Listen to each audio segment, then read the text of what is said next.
नमस्कार दोस्तों, मैं हूं आपका दोस्त शिवेंद्र सिंह। आज मैं फिर से एक नई वीडियो लेके आया हूं आप सभी के लिए।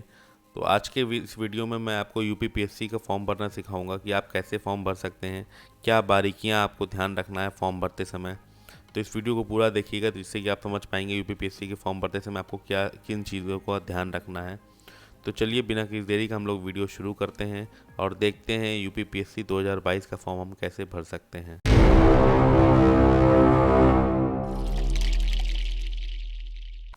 तो ये आगे हम अपने कंप्यूटर स्क्रीन पर देख पा रहे होंगे, आप सरकारी दल की वेबसाइट है। यहाँ से आपको आसानी मिल जाती है, थोड़ा से डिटेल्स आपको एक जगह मिल जाती है, नहीं थोड़ा सा सर्च ज़्यादा करना पड़ता है। तो फिलहाल मैं सरकारी दल पे देखिए आप देख पा रहे होंगे एप्लीकेशन बिगिन डेट 16/3 है, लास्ट डेट दिया है, पेमेंट 125 रुपये। देखिए वैकेंसी की संख्या दे दिया है 250 है ना। तो अभी स्पेशल पोस्ट देखिए अलग अलग दिया है एलिजिबिलिटी। तो मैं सीधे सीधा अप्लाई करता हूँ, मैं पूरा नोटिफिकेशन में नहीं जाऊँगा, नहीं काफ़ी लंबा वीडियो हो जाएगा। अगर आपको किसी प्रकार की कोई जानकारी चाहिए हो तो मुझे कमेंट बॉक्स में लिख के पूछ सकते हैं। देखिए यहाँ पीछे परीक्षा रजिस्ट्रेशन के लिए क्लिक करना होगा हमें, यहाँ रजिस्ट्रेशन के लिए हम क्लिक करेंगे। अगर आपके पास पहले से रजिस्ट्रेशन नंबर मौजूद है तो यस करेंगे, अगर नहीं है तो आप नो करेंगे। तो मेरा कैंडिडेट फ्रेश रजिस्ट्रेशन है तो मैं पीसीएस पर क्लिक करके आगे फॉर्म भरना चालू कर दूँगा। अगर आपके पास पहले से पीसीएस का फॉर्म भरोगे तो वहाँ पे आपको यस करके अपना पुराना पीसीएस का रजिस्ट्रेशन नंबर डाल करके सबमिट करना होगा। तो सारी डिटेल्स आपकी पहले वाली फैच हो जाएगी अपने आप। अगर नहीं है, फ्रेश कैंडिडेट हैं आप, तो वहाँ पे नो करके आप नेक्स्ट करेंगे। सेम एज इट इज़ जैसे मैं भर रहा हूँ उस तरह से भर सकते हैं। मान लीजिए कभी कुछ कैंडिडेट का पिछला वाला फॉर्म गलत भर जाता है तो वो वहाँ पे यस ना करके नो करके पूरा फ्रेश फॉर्म फिर से भरेंगे। तो यहाँ मैं फ्रेश फॉर्म भर रहा हूँ। देखिए डोमिसाइल आपका नाम फादर नेम डाल दिया, डोमिसाइल आपका यूपी है तो यूपी करेंगे, यस करेंगे।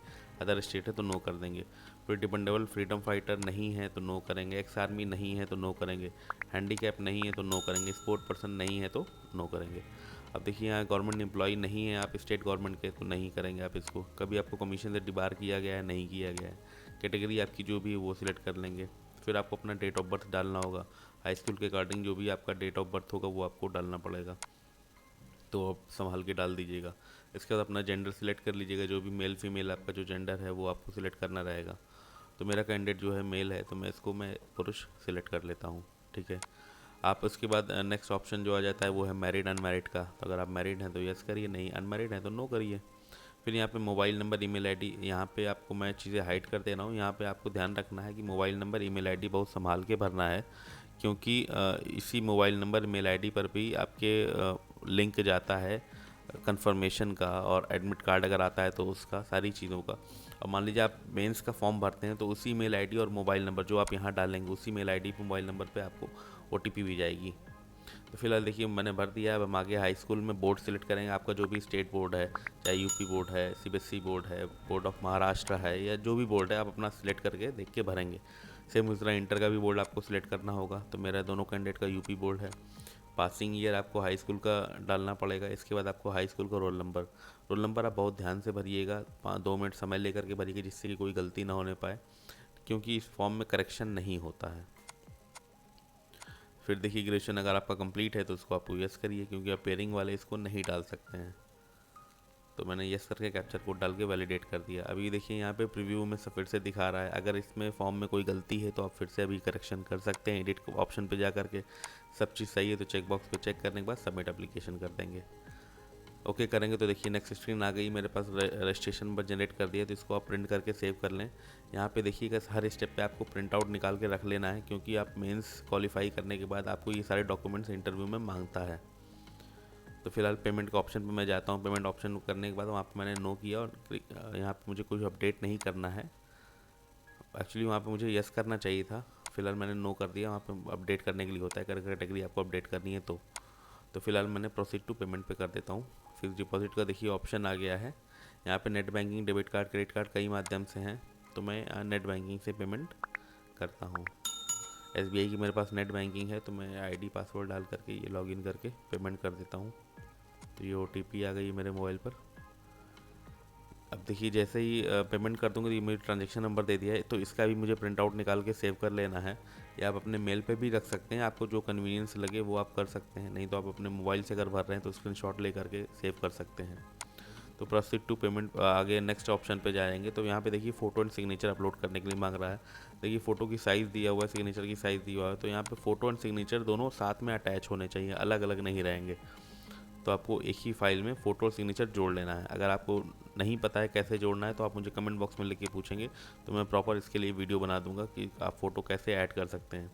तो अभी नेक्स्ट किया तो देखिए यहाँ पे दिखा रहा है कि प्रीव्यू आपका सही है कि नहीं। अगर सही है तो आप प्रोसीड टू सबमिट करिए, नहीं तो फिर से रीसेट करिए, फिर से फ़ोटो अपनी अपलोड करिए। अभी नेक्स्ट आएंगे डिक्लेरेशन पे। देखिए मैंने चेक बॉक्स पे चेक कर दिया। इसके बाद अपनी डिटेल्स में मिला लूँगा, अगर कोई गलती नहीं है तो फिर मैं आगे बढ़ूँगा। नेक्स्ट आपको यहाँ पे देखिए ग्रेजुएशन का आपको सब्जेक्ट डालना है। आप तीनों सब्जेक्ट यहाँ डाल सकते हैं। तो मेरे कैंडिडेट का अर्थशास्त्र है और दूसरा इतिहास है, तो जो कि इस लिस्ट में नहीं है। तो अगर जो इस लिस्ट में सब्जेक्ट नहीं है तो आप अन्य विषय डाल करके आगे बढ़ जाइए। फिर पीजी भी देखिए, अगर आपकी अपेयरिंग है या कंप्लीट है तो उसको आप यस करिए। मेरी कंप्लीट नहीं है तो उसको नो करिए। अब देखिए यहाँ पे स्पेशल पोस्ट है, तो इसको आपको ध्यान से पढ़ लेना है, एक एक पोस्ट को समय निकाल के पढ़िएगा। तो आपकी ग्रेजुएशन की एलिजिबिलिटी के हिसाब से आपकी जो सब्जेक्ट है वो आपको यस नो करना रहेगा। तो मेरा देखिए 9वें नंबर पर श्रम परिवर्तन अधिकारी की पोस्ट के लिए मैं स्पेशल पोस्ट जो है इसके लिए एलिजिबल हूँ, क्योंकि अर्थशास्त्र में स्नातक मांगा है, तो उसको मैंने यस कर दिया है। इसके अलावा और तो मुझे कहीं नहीं दिख रहा जी। एक लास्ट में देखिए 12 नंबर कर निर्धारण अधिकारी, ये भी एलिजिबल हूँ मैं इसके लिए, क्योंकि इसमें देखिए कॉमर्स मांगा है 55% या फिर अर्थशास्त्र के साथ स्नातक उपाधि। तो मेरी जो है अर्थशास्त्र के साथ स्नातक उपाधि है, तो इसको भी मैं यस कर दूंगा। यहाँ पे आप थोड़ा सा आराम से भरिएगा, क्योंकि कई स्पेशल पोस्ट हैं। अगर आप LLB किया होगा तो उसकी अलग पोस्ट मिल जाएगी, B.Ed किया होगा तो उसकी अलग पोस्ट एक मिल जाएगी, PG किया होगा तो उसकी एक अलग पोस्ट स्पेशल पोस्ट मिल जाएगी। तो वो सारी चीज़ें हैं। तो मेरी 2 पोस्ट हैं, केवल मेरा ग्रेजुएशन है। अब इसके बाद देखिए एड्रेस में केयर ऑफ में आप अपना नाम डाल सकते हैं, फादर नेम डाल सकते हैं, और एड्रेस में आप जो है village, post, district, pin code, ये सारी चीज़ें डालना है। आप ध्यान रखिए यहाँ पे जो भी एड्रेस डालें अपने आधार कार्ड के अकॉर्डिंग ही डालें, क्योंकि यहाँ पे केवल एक ही एड्रेस मांगता है, कॉरस्पॉन्डेंस एड्रेस नहीं मांग रहा है। तो कैंडिडेट का जो भी आधार कार्ड में एड्रेस है वो आप डाल करके नेक्स्ट करेंगे। तो फिर टर्म कंडीशन एक्सेप्ट करके उसके बाद प्रीव्यू फॉर्म पे जाएंगे। तो फिर से आपको यहाँ फॉर्म का प्रीव्यू दिखाएगा, तो आप पूरी डिटेल्स मिला लीजिए। मैंने मिला लिया है तो मैं पूरा फिर से नहीं दिखाऊंगा। 2 ऑप्शन मैंने यस किए थे जी, पहला तो ठीक है। इसके बाद कैप्चर कोड डाल करके आप सीधा सबमिट कर देंगे। तो आपको ध्यान रखना है, ये जो स्पेशल पोस्ट है उसके लिए आपको ख़ास तौर से सारी चीज़ें पढ़ने के बाद ही आप सबमिट करें। तो मैंने सब चीज़ मिला लिया है कैप्चर कोड डाल करके। ओके, ये देखिए कंफर्मेशन आ गया कि आपका फॉर्म प्रिंट फाइनल सबमिट हो गया। तो इसको भी मैं प्रिंट निकाल करके सेव कर लेता हूँ, या आप प्रिंट निकाल करके अपने मेल पे रख लीजिए, जिससे कि कोई दिक्कत ना हो। तो ये पूरा कंप्लीट प्रोसेस हो गया UPPSC का फॉर्म भरने के लिए। अगर इस फॉर्म को भरने में किसी प्रकार की कोई दिक्कत आई हो तो मुझे आप कमेंट बॉक्स में लिख के ज़रूर पूछ सकते हैं। अगर मेरे द्वारा बताई गई जानकारी आपको अच्छी लगी हुई तो प्लीज़ मेरे वीडियो को लाइक करिएगा, मेरे चैनल को सब्सक्राइब करिएगा, बेल आइकॉन जरूर दबाइएगा, जिससे कि लेटेस्ट नोटिफिकेशन आपके पास जल्द से जल्द पहुँच सके। अगर किसी प्रकार का कोई सुझाव देना चाहते हो तो मुझे कमेंट बॉक्स में ज़रूर लिख के बताइएगा, जिससे कि मैं अपने कंटेंट को और इम्प्रूव कर सकूँ।